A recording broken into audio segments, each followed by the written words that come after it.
அந்த பாட்டில் கூட எனக்கு தெரியுங்கிறதுக்காக சொல்லணுங்கிறதுக்காக எனக்கு எப்படி வச்சு ஆரம்பம் பண்ணி இந்த தலைமை எடுத்து இதுதான் இருக்குன்னு சொல்ல முடியும். அப்புறமேட்டு அது கரெக்டான பதில் தான். ஆனால் ஒவ்வொன்றும் எங்கேருந்து உருவாகுது அது சொல்லுவாங்க. மண் மனிதன் அந்த பெண்ணுங்க நீ வந்து மனிதன் தான் சரி எங்கேருந்து உருவாகுது சரி பதில் கரெக்டு இல்லையா? ஆனால் அது எந்த இதில் எங்கேருந்து உருவாகுதுன்னு சொல்லணும்ல. மண்ணும் இயற்கை அதெல்லாம் இயற்கையும் கிடையாது, ஒரு மயிலும் கிடையாது.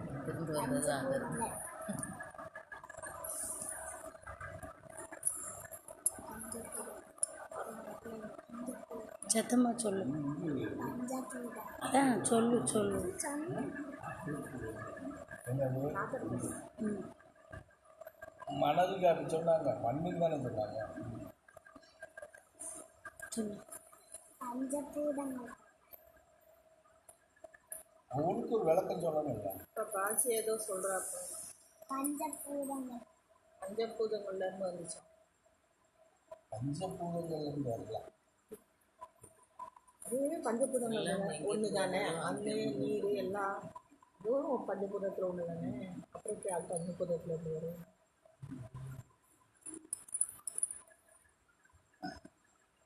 சொல்லுங்க. ஆண்கள் சரி மன்னகுணம் நம்ம சிவசக்தியினுடைய ஒரு பகுதி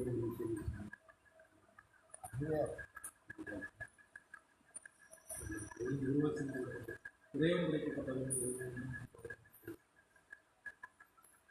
எல்லாமே இறைவன் படைக்கப்பட்டது. எந்த ஒரு துரும்பு எடுத்தால் கூட அது கூட அதனால படைக்கப்பட்டது. சரியா? நீர், நிலம், மனிதன் கரெக்டான பதில். ஆனால் அது எப்படி உருவாகுது அப்படிங்கிறது சொன்னால்தான் அதுக்கு சரியாகும். இதை எப்படி தேடினியோ அதுவும் தேவை.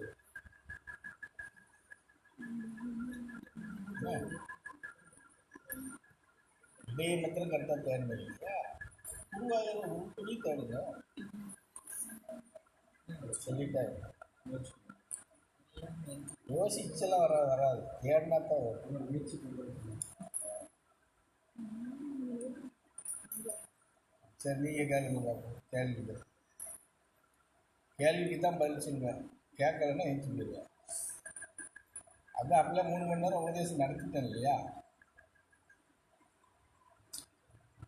7 மணிலேருந்து கிட்டத்தட்ட 9:45 வரைக்கும் நடத்திருக்கோம் இல்லையா? போதும்.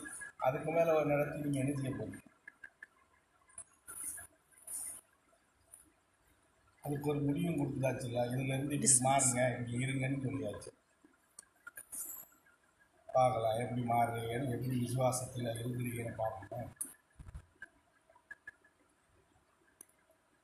சொல்லுங்கள், கேள்வி கேளுங்க, கேட்டால் தான்.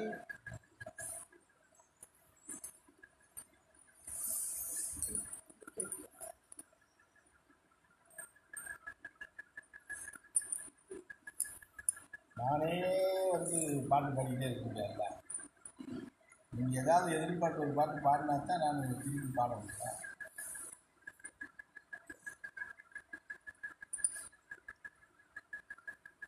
சாயங்காலம் கொடுத்த உபதேசத்தில் கூட கேள்விகள் எழுப்பணும்னா ஏகப்பட்ட கேள்விகள் எழுப்பலாம். நான் முன்னாடி அப்படி யாராவது நடத்தினாங்கன்னா நான்லாம் சாதாரண மாதிரியே கேள்வி கேட்பேன். அவ்வளோ கேள்விகள் அதில் இருக்குது. சாயந்தரம் நடத்தின உபதேசத்தில் நம்மளை கேள்வி வைக்கிற அளவுக்கு ஒருத்தர் வரமாட்டாங்க.